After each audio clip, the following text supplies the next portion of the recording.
जो हमने पिछले लेक्चर्स में पढ़ा है equation of continuity, Cartesian, cylindrical और spherical coordinate, symmetry of continuity, ये सब हम पढ़ चुके हैं। अब हम आते हैं और ये सब आइलैंड फॉर्म है। जितने भी हमने ये कंटिन्यूटी फॉर्म पढ़ी है सब क्या है, आइलैंड फॉर्म। लैग्रेंजियन फॉर्म में हमने पढ़ी थी rho naught minus rho J equal to 0, ये इक्वेशन ऑफ कंटिन्यूटी होती है। Equivalence between Lagrangian and island भी निकाल लिया था, तो वो सब आप एक बार फिर से पढ़ लें। अब equation of continuity of a liquid flow through a channel और ए पाइप, ठीक है। तो इसमें क्या है, ये एक चैनल है, ठीक है। इसके हमने अलग अलग क्रॉस सेक्शंस ले लिए हैं। ये क्रॉस सेक्शन है S1, ये S2, ये S3, ठीक है। पहला क्रॉस सेक्शन, दूसरा, तीसरा। इसका ये जो एरिया है वो S1 है, जो दूसरा क्रॉस सेक्शन है उसका एरिया S2 है, जो तीसरा है उसका S3 है। और पहले क्रॉस सेक्शन में इस सेक्शन में, ये जो सेक्शन है इसमें जो वेलोसिटी है फ्लूइड की वो v1 है। दूसरा जो एरिया है ये इसमें v2 है और तीसरे वाले में ये v3 है, ठीक है। तो अब हमें इसमें इक्वेशन ऑफ कंटिन्यूटी बतानी है, ठीक है।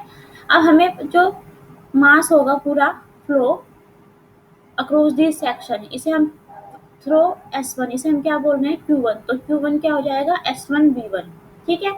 थ्रो S2 कितना हो जाएगा, Q2 इक्वल टू S2V2, और थ्रो Q3 ये हो जाएगा S3V3। यानी कि यहाँ कितना मास फ्लो हो रहा है, S1V1। इस सेक्शन में कितना मास फ्लो हो रहा है, S2V2, और इस सेक्शन में कितना मास फ्लो हो रहा है, S3V3। इक्वेशन ऑफ कंटिन्यूटी क्या कहती है कि मास को ना तो हम क्रिएट कर सकते हैं ना ही डिस्ट्रॉय कर सकते हैं। तो जितना मास है यहाँ से फ्लो हो रहा है उतना ही मास यहाँ भी फ्लो होगा, सेम मास यहाँ भी फ्लो होगा, ठीक है। तो इसलिए क्या हुआ, Q1, ये Q1, ये Q2, ये Q3। तो Q1 equal to Q3 equal to Q1 equal to Q2 equal to Q3। और जितने भी आगे सेक्शंस बनाएंगे इक्वल टू वो एंड सो ऑन ऐसे ही आते रहेंगे। तो Q1 क्या है, S1V1 equal to S2V2 equal to S3V3 and so on. ये है इक्वेशन ऑफ कंटिन्यूटी। मैं आपको पहले ही बता चुकी हूँ कि इक्वेशन ऑफ कंटिन्यूटी में हम किसके लिए हम यूज़ करते हैं कि जो भी हम फ्लो ले रहे हैं क्या वो एग्जिस्ट करता है कि नहीं करता है। जिन प्रॉपर्टीज़ में हम दिखाएंगे कि ये प्रॉपर्टीज़ हैं इस फ्लो फील्ड की, तो सबसे पहले हमें एग्जिस्टेंस देखना है, तो वो हम किससे देखेंगे, इक्वेशन ऑफ कंटिन्यूटी से, ठीक है। तो देखो पहले मैं आपको एग्जाम्पल करा देती हूँ। The particles of a fluid move symmetrically in a space with regard to a fixed center. Prove that the equation of continuity is del rho over del t plus u del rho over del r plus rho over r square del over del r of r square u equal to 0, where u is the velocity at distance r, ठीक है। इसने पहले ही बोल दिया कि move symmetrically वो move कर रहा है, और हमें कोऑर्डिनेट देखकर पता चल गया है कि ये कैसे कोऑर्डिनेट्स हैं, ये हैं स्फेरिकल। तो यहाँ कैसी सिमेट्री है, स्फेरिकल सिमेट्री है। तो हमें पता है कि स्फेरिकल सिमेट्री में जो इक्वेशन ऑफ कंटिन्यूटी होती है वो ये होती है del rho over del t plus 1 upon r square del over del r of r square rho u equal to 0। अब हम क्या करेंगे, इसका हम डेल बाय डेल आर कर देंगे, आर स्क्वायर रो यू का। तीनों ही आर के फंक्शन है, तो पहले आर स्क्वायर यू का फर्स्ट में हमने क्या कर दिया, आर स्क्वायर यू का इट इज रखा रो का, फिर रो का इट इज रखा आर स्क्वायर, ठीक है। इस तरह से हमने इसे लिख दिया, ठीक है। अब तो ये हमारी क्वेश्चन आ गई, ठीक है। ये क्या आ गई क्वेश्चन, हमने इसे पूरा डिटेल में नहीं किया है, ये जो हमारा आर्टिकल है उसी आर्टिकल में हमने आगे कर दिया है। इस तरह से आप ये एग्जाम्पल बाकी जैसे हमने सिमेट्री निकाली थी उन्हीं के तरीके से हैं, आप ये एग्जाम्पल कर लेना। मैं कुछ सेकंड के लिए अपनी स्क्रीन रोक रही हूँ, आप इसको पॉज करके या स्क्रीनशॉट लेके जैसे भी आप करना चाहें इनको आगे सॉल्व कर लेना, ठीक है।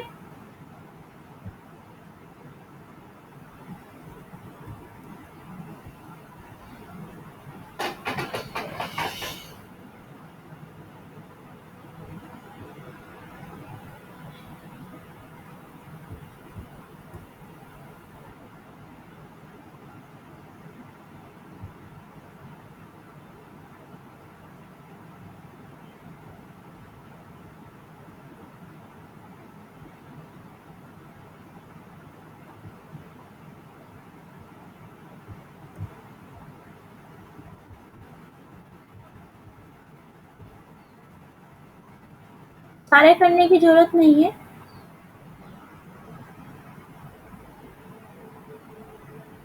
ये हो गया एग्जाम्पल नंबर 6। ये सब आप ट्राई कर लेना।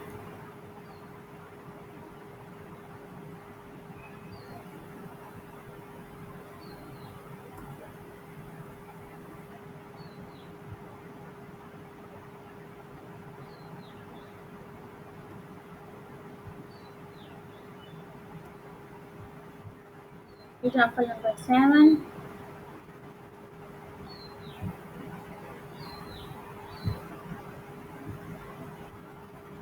ठीक है, बस इतना ही आप ये ट्राई कर लेना। अब हम अपने नेक्स्ट आर्टिकल पर आते हैं।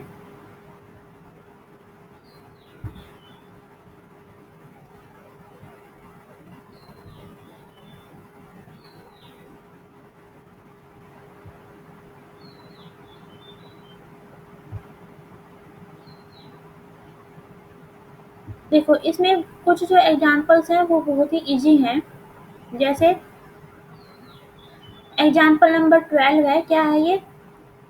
The diameter of a pipe at the sections A and B are 200 mm and 300 mm respectively. If the velocity of the water flowing through pipe A at section A is 4 meter per second, find discharge through the pipe and velocity of the water at section B. तो क्या करना है? Equation of continuity निकालना है। सबसे पहले आप section A पे निकालोगे। ठीक है, सेक्शन ए पे क्या होगा? V1 S1। ठीक है, V1 आपको पता है, S1 आपको पता है। ठीक है, ये V2 हम मान लेंगे S2। ठीक है, एरिया क्या है ये हमारा? जो यहाँ S1 कैसे निकलेगा? देखो, ये S1, इसका हमें डायमीटर दिया है, तो डायमीटर रेडियस कितना हो जाएगा? R1 हो जाएगी D1/2 यानी कि 100 mm। ठीक है, फिर S1 क्या होगा? पाई R1 स्क्वायर। तो ये आपका S1 हो गया। ठीक है, अब Q1 क्या हो जाएगा? यहाँ से डिस्चार्ज हो जाएगा S1 V1। तो जितना यहाँ से डिस्चार्ज है पूरे पाइप में वही डिस्चार्ज रहेगा, क्योंकि इक्वेशन ऑफ कंटिन्यूटी यही कहती है।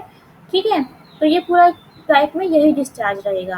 तो इसी की हेल्प से तो Q2 भी क्या होगा? Q2 इक्वल टू हो गया S2V2। तो Q2 किसके इक्वल होगा? Q1 के इक्वल। तो यहाँ से हम V2 की वैल्यू निकाल लेंगे। ठीक है, क्योंकि S2 हमारे पास है। तो बस यही हमें इसमें करना है। ऐसे एग्जाम्पल नंबर 13 है। ठीक है, ये एग्जाम्पल नंबर 13 देख लेंगे आप। अब देखते हैं एग्जाम्पल नंबर 14। एग्जाम्पल नंबर 14 में क्या है? इन ए 3-dimensional incompressible flow, the velocity components in y and z directions are v equal to ax cube minus by square plus cz square। ये आपको दे दिया, w आपको दे दिया है। ठीक है, Determine the missing component of velocity distribution such that continuity equation is satisfied। ये क्या दे दिया हमें? कार्टेशियन कोऑर्डिनेट्स में दे दिया है। इक्वेशन ऑफ कंटिन्यूटी सेटिस्फाइड है। VW में दिया हुआ है, U निकालना है। तो इक्वेशन ऑफ कंटिन्यूटी क्या होती है? del U over del X plus del U V over del Y plus del W over del Z equal to 0। ये आपकी इक्वेशन ऑफ कंटिन्यूटी है। del U और del X हम एज इट इज रखेंगे क्योंकि हमें U की value निकालनी है। Del we over del Y कर लेंगे, क्या आ जाएगा? यहाँ से del we over del Y आ जाएगा -2by। ठीक है, del W over del z निकाल लेंगे, वो क्या आ जाएगा? यहाँ से आ जाएगा 2AZX। ठीक है, तो ये वैल्यू रख देंगे हमने इस इक्वेशन ऑफ कंटिन्यूटी में। तो ये आ गया del you over del x -2by plus 2AZX equal to 0 और del you over del x equal to 2by minus 2AZX। अब हम u को इंटीग्रेट करेंगे, यहाँ पे इसको डेल यू और डेल एक्स को जब हम इसे इंटीग्रेट करेंगे तो 2by क्या हो जाएगा? 2byx। ये हो जाएगा AZX स्क्वायर। ठीक है, और साथ में जो कांस्टेंट आएगा वो कांस्टेंट क्या होगा? Function of yz। ठीक है, तो ये आर्बिट्रेरी फंक्शन है। तो ये हमारा निकल गया u। एग्जाम्पल नंबर 15 भी फिर इक्वेशन ऑफ कंटिन्यूटी से निकाला गया है, खुद पढ़ ले।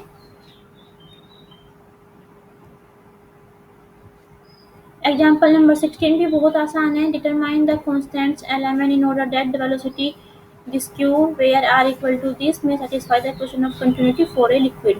ठीक है, u हमें पता है, v पता है, w पता है। तो इक्वेशन ऑफ कंटिन्यूटी में del v over del x निकाल लेंगे, del v over del y, del w over del z। ये सब कैलकुलेशंस आपकी बीएससी की हैं, ये सब आप खुद कर ले, इसको सोल्व आगे, और एलिमेंट की जो वैल्यूज हैं वो आप निकाल लें।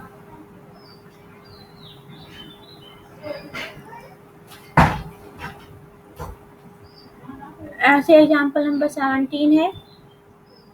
ठीक है, तो ये एग्जाम्पल्स आप ट्राई कर लें।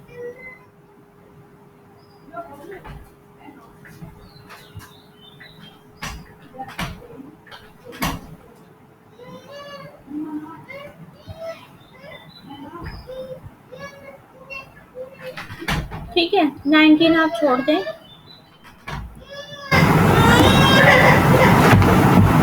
19 आप छोड़ दें।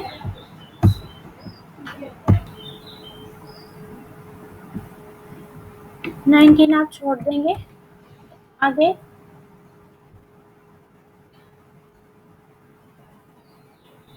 थोड़े इजी इजी जो क्वेश्चन एग्जाम्पल्स हैं वो सब आप ट्राई कर लें।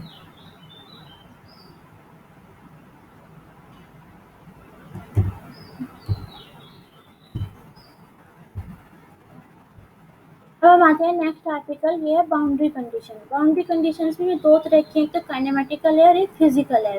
तो जो काइनेमेटिकल कंडीशन है उसमें क्या है, मान लीजिए जो फ्लूइड है वो किसी रिजिड सॉलिड सरफेस के कांटेक्ट में है, या फिर दो ऐसे फ्लूइड हैं जो अनमिक्स हैं, यानी कि वो एक दूसरे में मिक्स नहीं होते हैं, तो दो इस तरह के फ्लूइड हैं। तो जब वो अनमिक्स है तो भी उनके बीच में एक बाउंड्री बन जाएगी। ठीक है, तो जो फ्लूइड है हमारा in contact with a rigid solid surface or with another unmixed fluid, तो इस कॉन्टेक्ट को मेंटेन करने के लिए कौन सी बाउंड्री कंडीशन सेटिस्फाई होनी चाहिए, the fluid and the surface with which contact is preserved must have the same velocity normal to the surface।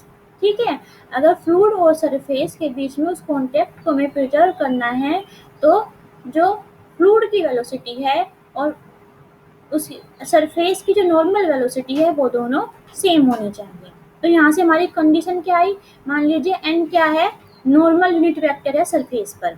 ठीक है, n क्या है, normal unit vector to the surface, और q फ्लूइड की velocity है at p। ठीक है, इस पॉइंट p पर ही है हमारा नॉर्मल यूनिट वेक्टर है, p पॉइंट पर हम फ्लूइड की वेलोसिटी देख रहे हैं q। तो p पॉइंट पर इसलिए क्योंकि जो रिजिड सरफेस है वो तो रेस्ट पर है, तो इसलिए q डॉट n क्या होगा, जीरो। क्या होगा, q dot n equal to zero. ठीक है, q डॉट n क्या है, नॉर्मल वेलोसिटी।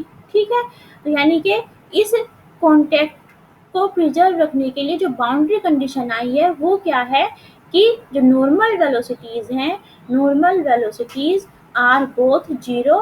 तो जब नॉर्मल वेलोसिटीज जीरो है तो कौन सी वेलोसिटीज बची, केवल टेंजेंशियल वेलोसिटीज बची। ठीक है, केवल टेंजेंशियल वेलोसिटी बची।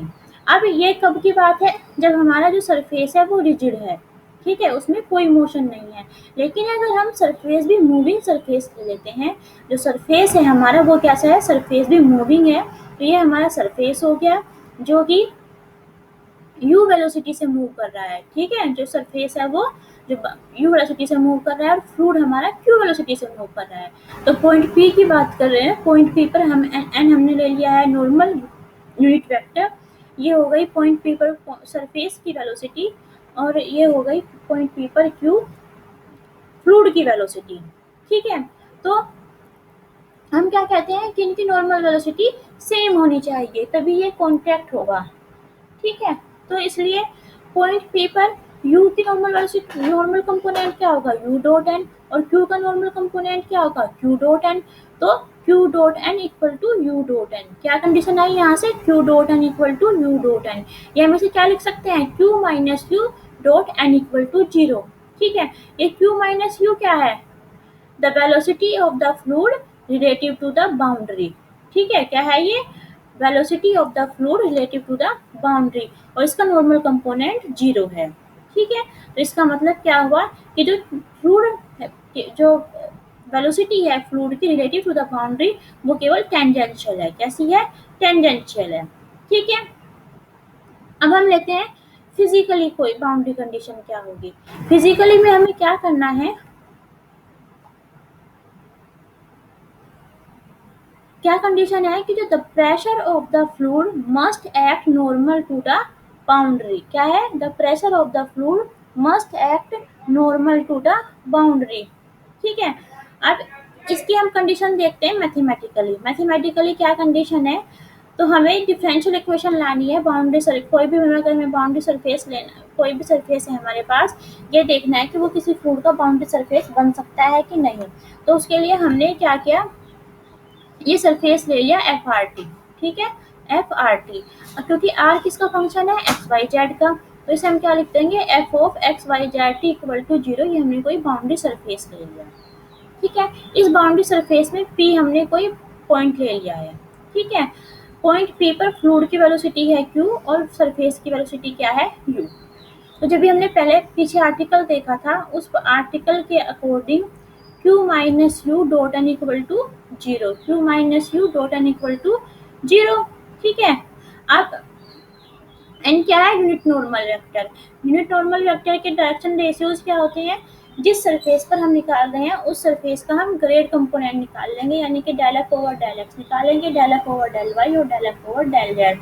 तो जो ग्रेड एफ होता है, ग्रेड एफ निकाल लिया हमने, ठीक है। ये ग्रेड एफ हो गया del F over del x आई plus del F over del Y जे plus del F over del Z K, ठीक है। जो यूनिट नॉर्मल वेक्टर होता है सरफेस का, वो सरफेस के ग्रेड के पैरेलल होता है, ठीक है। तो इसलिए हमने एन को क्या मान लिया है, के ग्रेड है, ठीक है। यहाँ से जो इक्वेशन में हम एन की वैल्यू रख देंगे, तो ये आ गया q माइनस यू डॉट के डेल एफ इक्वल टू 0। इस मतलब क्या हुआ, q dot del f equal to u dot del f. अब p तो क्या है, सरफेस क्या है, मूविंग है, तो p point delta t time के बाद q पॉइंट पर पहुंच जाएगा, और q पॉइंट के हमने जो पोजीशन मानी है वो है r प्लस डेल्टा आर, ठीक है, after time t plus delta t।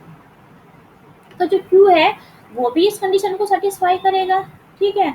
और जो क्योंकि q भी बाउंड्री सरफेस पर है, तो वो सरफेस की भी इक्वेशन सेटिस्फाई करेगा, तो हम इसलिए सरफेस में r की जगह रख देंगे r प्लस डेल्टा और t की जगह रख देंगे t प्लस डेल्टा t। तो हमारा f क्या बन गया है, ये f of r plus delta t plus delta t equal to 0। इसे हम टेलर थ्योरम से एक्सपेंड कर देंगे, ये हो जाएगा f r t plus delta grad f plus delta t del f over del t equal to 0, ठीक है। लेकिन एफ आर टी क्या है, 0। ये तो सरफेस की इक्वेशन यही है कि f r t equal to 0, तो इसलिए ये क्या बचा, del F over del t, इसमें से हम डेल टी भी से भी डिवाइड कर देंगे, तो ये बचेगा बस del F over del t plus grad f del r over del t, यानी कि del r over del t dot grad f. ये इक्वेशन आ गई हमारी, ठीक है। अब जैसे हम लिमिट लेते हैं, limit delta r tends to 0, limit delta t tends to 0, तो जैसे तो del r over del t क्या बन जाता है, ये जो del r over del t है ये बन जाएगा d r over d t, ठीक है। और d r over d t क्या होता है, यू, ठीक है। क्या होता है d r over d t, u, ठीक है। तो इसका मतलब ये क्या हो गया, del F over del t plus u dot del f equal to 0, या फिर del F over del t plus q dot del f equal to 0, ठीक है। तो ये हो गई हमारी इक्वेशन की कोई भी जो हमारा सरफेस है वो बाउंड्री सरफेस कब होगा, ठीक है। अगर हम आर की जगह देखो ये यू वेलोसिटी क्या है, ये यू है, वेक्टर है यहाँ पर, ठीक है। यू क्या है, वेक्टर, डार्क लिखा हुआ है, ये सरफेस की वेलोसिटी है, ठीक है। ये कंफ्यूज मत होना, ये जो क्यू के ये कंपोनेंट्स हैं यू वी जे, ये स्केलर है और वो वेक्टर है, ठीक है। ये तो हो गई आर और टी में। अगर हम किस में लें, कार्टेशियन कोऑर्डिनेट में, यानी कि एफ को हम एक्स वाई जेड टी का फंक्शन माने, तो तब इसकी इक्वेशन क्या होगी, ये जो हमारा बाउंड्री सरफेस है इसकी इक्वेशन क्या होगी, ये देख लेते हैं। तो क्यू है u I plus we J plus डब्ल्यू के, ठीक है। तो इसलिए हमें क्यू डॉट डेल एफ निकालना है, क्या निकालना है, क्यू डॉट डेल एफ। तो हम इसमें क्यू की वैल्यू रख देते हैं U I plus we J plus W dot, और डेल एफ की वैल्यू हो गई del F over del x I plus del F over del Y J plus del F over del Z K equal to 0। इनकी dot product कर देंगे, इनकी dot product क्या होगी, u del F over del x plus v del F over del Y plus डब्ल्यू del F over del Z, ठीक है। यानी कि ये हो गया del F over del t plus u del F over del x plus v del F over del Y plus डब्ल्यू del F over del z equal to 0। लेकिन ये क्या है, ये कौन सा डेरिवेटिव है, सोचो ये कौन सा डेरिवेटिव है, बताया था ना आपको, मटेरियल, कन्वेक्टिव, ठीक है, और लोकल डेरिवेटिव। तो बताओ ये कौन सा बन गया, ये आपको खुद से सोचना है। तो ये बन गया आपका आंसर है इसका d f over d t equal to 0, ठीक है, मटेरियल डेरिवेटिव। तो ये आपका यानी कि अगर हम कार्टेशियन कोऑर्डिनेट्स में बात करते हैं किसी सरफेस के बाउंड्री सरफेस होने की कंडीशन क्या है, उसका मटेरियल डेरिवेटिव 0 होना चाहिए। ठीक है, ये होगा इसकी कार्टेशियन कोऑर्डिनेट्स में। अब हम देखते हैं, ये तो होगा इसी कंडीशन की, क्या कंडीशन होगी कोई सरफेस बाउंड्री सरफेस कब बनेगा। अब हमें नॉर्मल, हम क्या देख रहे हैं इसमें, नॉर्मल वेलोसिटी की बात कर रहे हैं बार बार। तो अगर हमें बाउंड्री की नॉर्मल वेलोसिटी निकालनी है तो वो क्या है, u डॉट n है। लेकिन n क्या होता है, del F over grad del f, sorry grad f over modulus of grad f. इनकी वैल्यू रख देंगे। अब डेल एफ की वैल्यू यहाँ से कितनी आएगी, देखो जो डेल एफ है हमारा, अभी हमने क्वेश्चन नंबर 3 निकाली थी, क्वेश्चन नंबर 3 क्या थी ये, ठीक है, डेल एफ। और क्यू डॉट डेल एफ की वैल्यू क्या थी, minus del F over del t. ठीक है,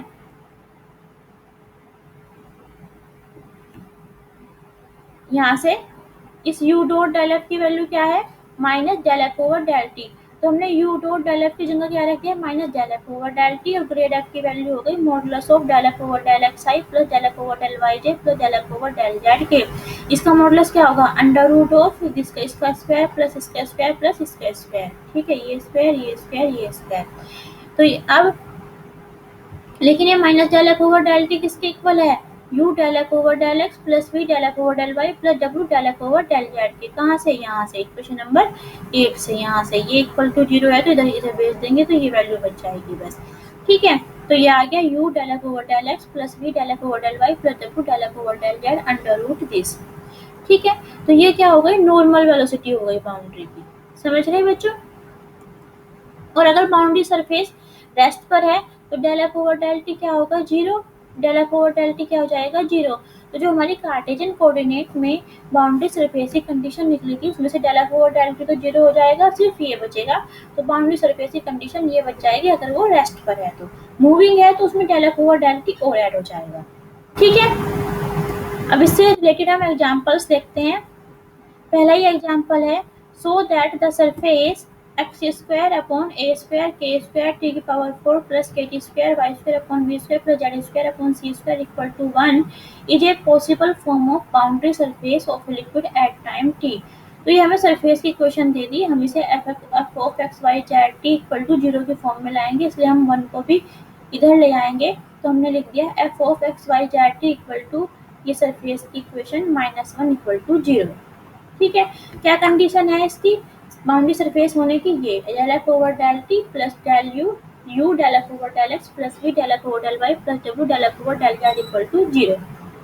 और साथ ही साथ जो हमारे यू वी डब्ल्यू है वो इक्वेशन ऑफ कंटिन्यूटी भी सेटिस्फाई करते हैं। इक्वेशन ऑफ कंटिन्यूटी क्या होगी, कार्टेशियन कोऑर्डिनेट्स में del we over del x plus del we over del Y plus del W over del z equal to 0। ठीक है, तो हम इन दोनों की हेल्प से यहाँ इसकी वैल्यू देखेंगे कि ये है कि नहीं। अब del F over del t निकाल लोगे आप इस क्वेश्चन नंबर 1 से, del F over del x निकाल लोगे, del F over del y निकाल लोगे, del F over del z निकाल लोगे। ठीक है, ये सब हमने वैल्यू निकाल ली है। ठीक है, और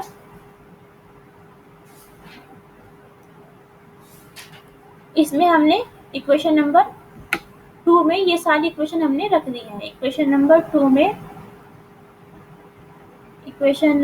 2 में हमने ये सारी वैल्यू रख दी, del F over del T की, del F over del X, del F over del Y और del F over del Z. ठीक है, तो ये आ गया हमारा, क्या आ गया, ये थोड़ा सा इसको हमने सोल्व कर लिया। सोल्व करने के बाद ये आ गया, ये इक्वेशन आ गई 2x upon a square k square t की power 4 u minus 2x upon t 2k y k upon b square y plus b t plus 2k t z upon c square z plus डब्ल्यू t equal to 0।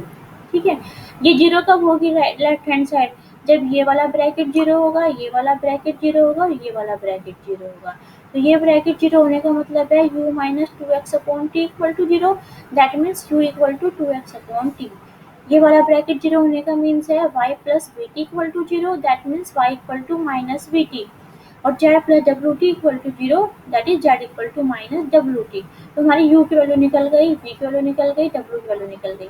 अब हमें ये देखना है कि ये equation of continuity satisfy करता है कि नहीं। अगर ये इक्वेशन ऑफ कंटिन्यूटी सेटिस्फाई करेगा तभी तो ये हमारा रिक्वायर्ड फ्लो होगा। ठीक है। तो इसके लिए हमने del we over del x निकाल लिया, del we over del y निकाल लिया, del W over del z निकाल लिया, और क्या लिख लिया इक्वेशन ऑफ कंटिन्यूटी में हमने del we over del x plus del we over del Y plus del W over del z में हमने ये वैल्यू रख दी और ये देख लिया कि ये जीरो आया है क्या, तो ये जीरो आ जाएगा। ठीक है, तो यानी कि इक्वेशन ऑफ कंटिन्यूटी को सेटिस्फाई करता है। तो इसलिए ये पॉसिबल बाउंड्री सरफेस है जिसमें यू वी और डब्ल्यू हमारे ये दिए गए हैं, जो वेलोसिटी कंपोनेंट है उसके वो यू वी डब्ल्यू इससे दिए गए हैं। ठीक है, मेरे हिसाब से आप ये एग्जाम्पल नंबर 2 इसी तरह से कर लेंगे। एग्जाम्पल नंबर 2 आप अच्छे से कर लें।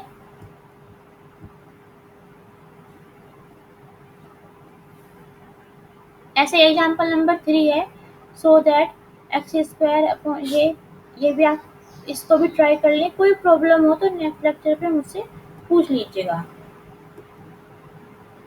ठीक है, ये मैं इसलिए छोड़ रही हूँ कि आप लोग ट्राई कर लेंगे। अच्छा, इसमें आपको क्या निकालना है, और find an expression for the normal velocity, ये भी निकालना है, find an expression for the normal velocity. ठीक है, तो इसकी पॉसिबल फॉर्म तो आप निकाल देंगे कि ये बाउंड्री सरफेस कब बनेगा, बाउंड्री सरफेस से कब, तो हमें यू वी डब्ल्यू निकल जाएंगे इससे, है ना। तो यू वी डब्ल्यू हम देख लेते हैं क्या निकल गए हमारे, यू वी निकल गए। ठीक है, ये निकल गया यू इक्वल टू, ये निकल गया यू, ये निकल गया है वी। अब ये चेक कर लेते हैं यू वी अपनी जो इक्वेशन ऑफ कंटिन्यूटी है वो सेटिस्फाई करते हैं कि नहीं। तो हमने वो चेक कर लिया कि del you over del x plus del we over del y equal to zero है क्या, तो ये तो कंडीशन सेटिस्फाई करते हैं। हमें नॉर्मल वेलोसिटी निकालनी है। नॉर्मल वेलोसिटी में जो हमने अभी वो देखा था नॉर्मल वेलोसिटी का u del x over del x plus v del x over del Y plus डब्ल्यू del x over del z upon under root, ये उसमें हम जेड वाला जो पार्ट है वो जीरो रख देंगे क्योंकि ये 2 डायमेंशनल है, तो जेड वाला जीरो हो गया। यहाँ यू की वैल्यू रख दी, del x over del X की वैल्यू रख दी, वी की value, del x over del Y की वैल्यू, और यहाँ भी, और सोल्व करके जो एक्सप्रेशन आया वो हमारी नॉर्मल वेलोसिटी है। ठीक है, तो इसी तरह से आपका एग्जाम्पल नंबर 4 है, इसमें भी आपको वेलोसिटी कंपोनेंट्स भी निकालने हैं। ठीक है, तो वही यू वी डब्ल्यू निकालने हैं, आप निकाल लेंगे। ये जरूर चेक करना है कि जो भी आपके यू वी डब्ल्यू है वो इक्वेशन ऑफ कंटिन्यूटी सेटिस्फाई करते हैं कि नहीं।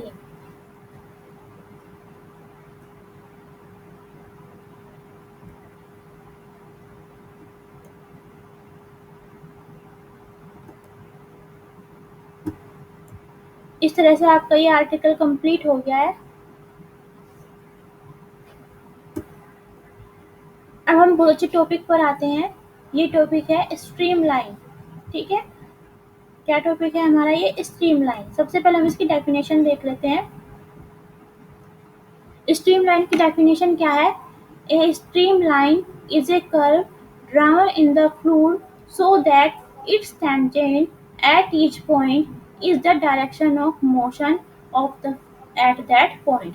ठीक है, तो ये क्या है, इमेजिनरी कर्व है। एक हमने फ्लूइड फ्लो हो रहा है हमारा, ये हमारा फ्लूइड फ्लो हो रहा है। ठीक है, इसमें हमने एक इमेजिनरी कर्व ये बना दिया, ये हमारा कर्व है। इसे हम स्ट्रीमलाइन कब कहेंगे कि जब भी हम इसे किसी पॉइंट पर टेंजेंट बनाएं, जब भी हम इसे किसी पॉइंट पर टेंजेंट बनाएं तो वो टेंजेंट की डायरेक्शन क्या होगी, जो भी इस पॉइंट पर जो उसका जो पार्टिकल है उसकी जो वेलोसिटी की डायरेक्शन है। ठीक है, अगर हम इस पॉइंट पर हम देख रहे हैं तो इस पार्टिकल पर जो फ्लूइड की वेलोसिटी की डायरेक्शन है वो इसके टेंजेंट की डायरेक्शन में ही होनी चाहिए। तो इस तरह का ये कर्व है कि इस फ्लो में कि जब भी हम इसके किसी पॉइंट पर टेंजेंट ड्रॉ करें तो जो इस पॉइंट पर फ्लूइड की वेलोसिटी की डायरेक्शन है वो टेंजेंट की डायरेक्शन में होगा। तो इस एक तरह से ये दोनों क्या हो गए, पैरेलल हो गए। इस पॉइंट पर जो वेलोसिटी की डायरेक्शन है और टेंजेंट की डायरेक्शन दोनों क्या हो गए, पैरेलल हो गए। तो इसका मतलब क्या हुआ कि Q cross dr equal to 0। ठीक है, अगर हम उसकी पॉइंट का पोजीशन वेक्टर r लेते हैं तो Q cross dr equal to 0। Q की वैल्यू रख दी ui plus vj plus w के, और dr क्या हो जाएगा, क्योंकि r क्या होता है, r होता है xi plus yj plus Z के, तो dr क्या हो गया, dxi plus dyj plus dz के। तो इसका ये क्रॉस प्रोडक्ट निकाल ली, क्रॉस प्रोडक्ट में ये आ गया v dz minus w dy I plus W D x minus you D J plus U D Y minus W D X K equal to zero. ये क्या है, जीरो वेक्टर है। Zero vector को हम लिख सकते हैं zero I plus zero J plus zero K. तो आई कंपोनेंट देखते हैं पहले। आई का कोफिशिएंट यहाँ है v d z minus W d y, यहाँ है जीरो। तो वी डी जेड कंपेयर कर देते हैं, v d z minus W d y equal to zero. Second वाले से आ जाएगा डब्ल्यू D x minus you d z equal to zero, यहाँ से आ जाएगा u D Y minus v d x zero. इससे क्या आ गया, इससे आ गया आपका डी जेड अपॉन डब्ल्यू equal to d y upon v. इससे आ गया आपका, इससे आ गया d x upon u equal to d z upon डब्ल्यू। तो डी जेड अपॉन डब्ल्यू यहाँ डी वाई अपॉन वी के इक्वल है, यहाँ डी एक्स अपॉन यू के इक्वल है। तो ये आपस में तीनों इक्वल होंगे, इसलिए जो स्ट्रीम लाइन की इक्वेशन है वो आ गई है d x upon u equal to d y upon v equal to d z upon डब्ल्यू। ये आपकी इक्वेशन ऑफ कंटिन्यूटी की, सॉरी स्ट्रीम लाइन की इक्वेशन हो गई किसी भी फ्लो फील्ड के लिए। ठीक है, इसमें एक दो बात है क्या कि जो भी हमारी स्ट्रीम लाइन होती हैं वो कभी भी इंटरसेक्ट नहीं करती हैं। क्यों इंटरसेक्ट नहीं करती, मान लीजिए ये दो स्ट्रीम लाइन है, ये स्ट्रीम लाइन है, ये स्ट्रीम लाइन है और ये इंटरसेक्ट कर रही है यहाँ पर, तो ये पार्टिकल हो गया। ठीक है, इस इंटरसेक्शन पॉइंट पे एक पार्टिकल है। तो हम क्या कह रहे हैं स्ट्रीम लाइन की डेफिनेशन से कि इस पार्टिकल पर जो टेंजेंट, इस पॉइंट पर जो टेंजेंट होगी, टेंजेंट की डायरेक्शन में ही इस पॉइंट पे जो फ्लूइड है उसकी वेलोसिटी होगी। ठीक है, तो अब एक कर्व ये हो गया हमारा, तो इस कर्व की टेंजेंट हो गई ये इस पॉइंट पर। एक कर्व ये है हमारा, इसकी टेंजेंट हो गई ये, तो दो टेंजेंट हो गई। दैट मीन्स कि हाँ दो डायरेक्शन में फ्लूइड फ्लो हो रहा है, लेकिन ऐसा तो पॉसिबल ही नहीं है। तो इसलिए ये इंटरसेक्शन, इसलिए कभी भी स्ट्रीम लाइन आपस में इंटरसेक्ट नहीं करती है। कोई स्ट्रीम लाइन अपने आप को भी इंटरसेक्ट नहीं करती है, मतलब ऐसा कोई लूप नहीं बनता है स्ट्रीम लाइन में।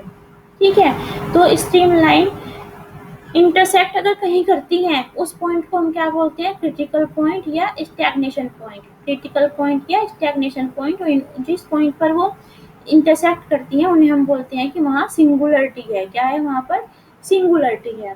ये इंटरसेक्ट का एक अच्छा जो एग्जाम्पल है वो आप उसमें देख सकते हैं, सोर्स में आपकी जो टैब है या सोर्स सिंक, ठीक है, ये जो टैब है आपकी, इससे ऐसे फ्लूइड फ्लो होता है ना। तो एक ही पॉइंट से कई डायरेक्शन में फ्लूइड फ्लो हो रहा है। ठीक है, तो ये क्या है, ये क्रिटिकल पॉइंट है, यहाँ पर पॉइंट पर क्या है, सिंगुलरिटी है। ठीक है, तो स्ट्रीम लाइन हो गया है कवर। अब हम आते हैं आगे पाथ लाइन पर। पाथ लाइन क्या है, एक कर्व है, ये भी वो ऐसा कर्व है कि जिसके अलोंग फ्लूइड पार्टिकल ट्रेवल करता है। मान लीजिए ये हमने एक पार्टिकल ले लिया, ठीक है, ये पार्टिकल ले लिया, थोड़ी देर बाद इसकी पोजीशन देखिए यहाँ है, तो ये पाथ हो गया। ठीक है, फिर इसकी थोड़ी देर बाद यहाँ है, ये ऐसे हो गया, थोड़ी देर बाद ये ऐसे, कुछ टाइम बाद हम इसकी पोजीशन देख रहे हैं, तो ये इस तरह से एक कर्व बना रहा है। तो ये क्या है, इसका पाथ है। एक पार्टिकल का हमने ये ट्रेजेक्टरी देख लिया है कि वो किस तरह से मोशन कर रहा है, इसे ही हम पाथ कह रहे हैं। ठीक है, तो पाथ क्या है, मतलब जिस कर्व के अलोंग वो मोशन कर रहा है पूरे फ्लो फील्ड में। ठीक है, तो डिफरेंशियल इक्वेशन क्या होती है पाथ की, dx upon dt equal to u, dy upon dt equal to v और dz upon dt equal to w, यानी कि d या फिर dr upon dt equal to q। ठीक है, ये होती है पाथ की इक्वेशन, पाथ लाइन की। ये हमारी कौन सी फॉर्म है, ये लैग्रेंजियन फॉर्म है। क्या है, ये लैग्रेंजियन फॉर्म है। और ये जो हमारी स्ट्रीम लाइन है वो आइलेटन फॉर्म में है। ठीक है, अब आते हैं हम स्ट्रीक लाइन पर। इस पे स्ट्रीक लाइन पर और या फिर फिलामेंट लाइन। सबसे पहले हम डेफिनेशन देख लेते हैं। स्ट्रीक लाइन की डेफिनेशन क्या होती है, streak line is a line,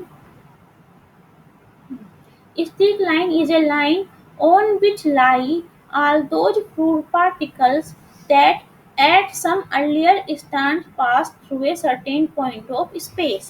ठीक है, स्ट्रीक लाइन पर वो सब फ्लूइड पार्टिकल्स एग्जिस्ट करते हैं जो कुछ समय पहले एक फिक्स पॉइंट से पास हुए हैं, कुछ समय पहले एक फिक्स पॉइंट से पास हुए हैं। देखिए मान लीजिए कोई मैंने एक पाइप ले लिया है, ठीक है, ये इसका चैनल या कुछ पाइप ले लिया, ये इसके पॉइंट ले लिया एक, ठीक है। अब हमने टाइम, हम देख रहे हैं टाइम टी नोट पर, क्या देख रहे हैं, टी नोट पर, टाइम टी नोट पर इससे ये फ्लूइड पार्टिकल निकला, ठीक है।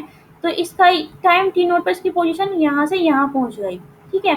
अब हम आफ्टर टी वन देख रहे हैं, आफ्टर टाइम टी वन, हम इनका ये जो इनके बीच का डिफरेंस है, टाइम इंटरवल है टी नोट टी वन का, वो हम सेम रखेंगे। मान लीजिए हम 2 सेकंड बाद मोशन देख रहे हैं, तो हमने क्या किया, इस पॉइंट पर, इस पॉइंट से एक पार्टिकल निकला, उसकी 2 सेकंड बाद पोजीशन क्या है, फिर 4 सेकंड बाद जो पार्टिकल निकला उसकी पोजीशन क्या है, 6 सेकंड बाद जो पोजीशन पार्टिकल निकला उसकी पोजीशन क्या है, 8 सेकंड बाद जो पार्टिकल निकला उसकी पोजीशन क्या है। और ये जो पोजीशन है, इनसे हमने एक कर्व बना दिया है, ठीक है। इनसे हमने क्या कर दिया, एक कर्व बना दिया है। तो ये जो कर्व है हमारा, ये क्या है, स्ट्रीक लाइन है, ठीक है। क्या है, ये स्ट्रीक लाइन है। इस तरह से ये हमारे, ये क्या है, स्ट्रीक लाइन, मतलब जो स्ट्रीक लाइन है वो सभी पार्टिकल्स की एक पिक्चर देती है, जितने भी आपके फ्लूइड पार्टिकल्स हैं उनकी पोजीशन की पिक्चर देती है। और ये सभी के सभी जो पार्टिकल हैं वो कुछ समय पहले एक फिक्स पॉइंट से निकले हैं, ठीक है।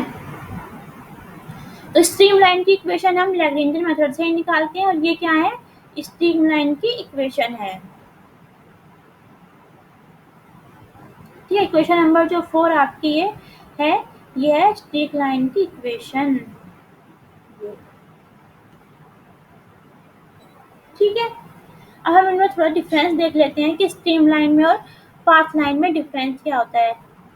देखिए, जरूरी नहीं है कि स्ट्रीम लाइन और पाथ लाइन सेम हो, ठीक है, क्योंकि जो स्ट्रीम लाइन है वो क्या बताती है कि जो उसका प्रत्येक पार्टिकल है फ्लूइड फ्लोएम में, जो प्रत्येक पार्टिकल है वो किस तरह से मूव कर रहा है। और एक हम किसी गिवन टाइम में देखते हैं कि गिवन टाइम में वो जो फ्लूइड पार्टिकल है वो किस तरह से मूव कर रहा है। लेकिन जो पाथ लाइन है वो क्या बताती है, वो हर एक टाइम पर, आप अलग अलग टाइम पर देखेंगे तो वो पार्टिकल्स, सभी पार्टिकल्स की मोशन बताएगी, सभी पार्टिकल्स की मोशन बताएगी अलग अलग टाइम पर, ठीक है। और स्ट्रीमलाइन क्या होती है, किसी एक टाइम पर बताती है, किसी एक टाइम पर। तो क्योंकि ये तो स्ट्रीमलाइन क्या है, टाइम के साथ चेंज हो रही है, स्ट्रीमलाइन टाइम के साथ चेंज हो जाती है। टी नोट टाइम पर ये स्ट्रीमलाइन का कर्व मान लीजिए इस तरह से था, ठीक है, और टी वन टाइम पर ये इस तरह से हो गया, ठीक है। तो ये स्ट्रीमलाइन और पाथ लाइन में डिफरेंस है, ठीक है।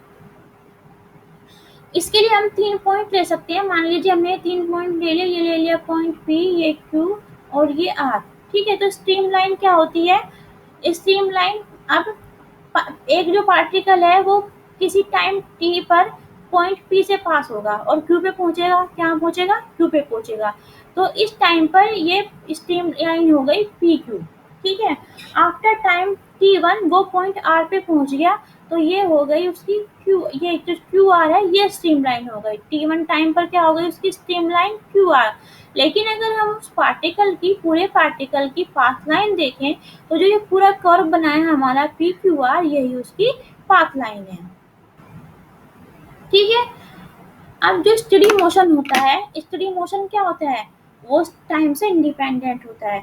तो स्ट्रीमलाइन भी क्या होंगी, टाइम से इंडिपेंडेंट होंगी, यानी कि वो कभी भी चेंज नहीं होंगी, अनचेंज रहेंगी। तो उस केस में स्ट्रीमलाइन और पाथ लाइन दोनों सेम होती हैं, ठीक है। तो ये कुछ इसके प्रॉपर्टीज थी, इन्हें आप अच्छे से समझ लें। अब हम आगे आते हैं स्ट्रीम ट्यूब और या फिर स्ट्रीम फिलामेंट। तो स्ट्रीम ट्यूब क्या होती है, एक सिंपल सी डेफिनेशन है, क्या कि अगर हम किसी क्लोज कर्व में, फ्लूइड में कोई क्लोज कर्व बनाए, उसके हर एक पॉइंट से स्ट्रीम लाइन हम ड्रॉ कर दें। मान लीजिए ये हमारा फ्लो हो रहा है, ठीक है, ये फ्लो हो रहा है हमारा, और हम इसके हर एक पॉइंट पे ये स्ट्रीम लाइन ऐसे ड्रॉ करते हैं, ये स्ट्रीम लाइन हम ड्रॉ कर रहे हैं हर एक पॉइंट पर। तो ये जो हमारी जो फिगर बनती है इसको हम क्या बोलते हैं, स्ट्रीम ट्यूब या फिर स्ट्रीम ट्यूब बोलते हैं। और जो stream tube infinitesimal cross section की होती है उसको हम बोलते हैं stream filament.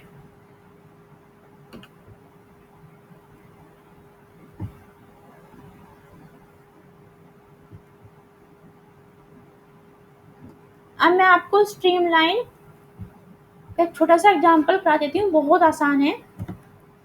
Obtain the streamlines of a flow u equal to x, v equal to minus vy, ठीक है। या फिर ऐसे हमें इस तरह से भी दे सकते हैं, u भी देते तो q क्या हो जाएगा, यहाँ से q हो जाएगा xi माइनस yj, ऐसे भी दे सकता है हमें वो, ठीक है। तो हमें स्ट्रीम लाइन निकालनी है, तो स्ट्रीम लाइन क्या होती है, dx upon u equal to dy upon v, dw upon z इसमें नहीं आएगा क्योंकि 2 डायमेंशनल है। तो u है x और v है हमारा माइनस वाई, तो यहाँ हम रख देंगे dx upon x equal to dy अपॉन माइनस वाई, ठीक है। इसे सोल्व कर लेंगे, ये इसे इधर ले जाएंगे, ये हो जाएगा dx upon x plus dy upon y equal to 0, integrate कर देंगे, ये हो जाएगा log x plus log y equal to log c1। तो इस तरह से जो आपकी स्ट्रीम लाइन की इक्वेशन है वो आ गई x y equal to c1, ठीक है। और चूंकि dz अपॉन डब्ल्यू होता है लेकिन w इसमें 0 है, तो dz अपॉन डब्ल्यू इक्वल टू 0 होने से क्या हो गया, dz equal to 0, that mean z equal to c2, ठीक है। तो ये हमारी स्ट्रीम लाइन्स हो गई x y equal to c1 and z equal to c2, where c1 and c2 are arbitrary constant, ठीक है। सेकंड जो एग्जांपल है वो भी सेम है, उसमें भी आपको लेकिन बस इसमें क्या किया है, वेलोसिटी कंपोनेंट दे दिए 3 डायमेंशनल में 2x माइनस वाई और माइनस जेड, यानी कि u है 2x, v है माइनस वाई और w है माइनस जेड।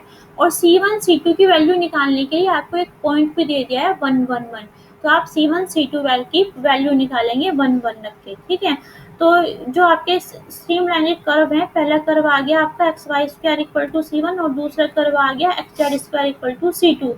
अब इसमें क्या करें, आप 1 1 रख दें, यहाँ आपने 1 1 रख दिया तो c1 की वैल्यू 1 आ गई, यहाँ 1 रख दिया तो c2 की वैल्यू भी 1 आ गई। तो इससे जो कर्व आ गया वो आ गया है x y square equal to 1 और एक्स जेड इक्वल टू 1, ठीक है। अब हमें ये देखना है कि इज इट पॉसिबल फील्ड, इसने एक क्वेश्चन और पूछा है इसमें, is it a possible field, तो इसका आंसर क्या है कि अगर ये जो वेलोसिटी कंपोनेंट्स हैं ये इक्वेशन ऑफ कंटिन्यूटी सेटिस्फाई करते हैं तो ये पॉसिबल फील्ड है। तो इसके लिए हमने इक्वेशन ऑफ कंटिन्यूटी भी देख ली, del you over del x plus del we over del Y plus del W over del Z, ये भी देखा। तो u है हमारा 2x, तो del you over del X कितना हो गया 2, del B over del Y हो गया -1 और del W over del Z हो गया -1, ये इक्वेशन ऑफ कंटिन्यूटी को सेटिस्फाई करते हैं, तो ये पॉसिबल फील्ड भी है। किसी भी फ्लो फील्ड के बारे में कुछ भी जानने से पहले आपको ये चेक करना होगा कि वो फ्लो फील्ड एग्जिस्ट भी करता है कि नहीं, और इसके लिए आपको इक्वेशन ऑफ कंटिन्यूटी सेटिस्फाई करानी है। तो इस तरह से आप एग्जाम्पल नंबर 3 भी कर लेंगे, ठीक है। एग्जाम्पल नंबर 3 हो गया, स्ट्रिक लाइन, पाथ लाइन, ये सभी क्वेश्चन आप निकाल लेंगे इजीली, सॉल्यूशन दिया हुआ है, ठीक है। एग्जाम्पल नंबर 4 भी कर लेंगे stream line and path line निकालने के लिए, ये हो गया आपका एग्जाम्पल नंबर 4।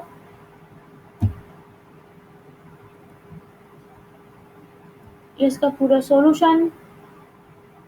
एग्जाम्पल नंबर 5,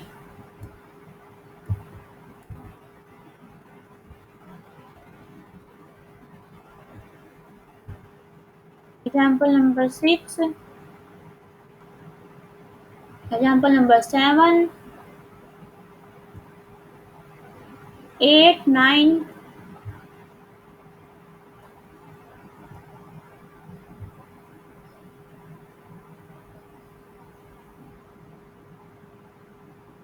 ये हो गया आपका 10,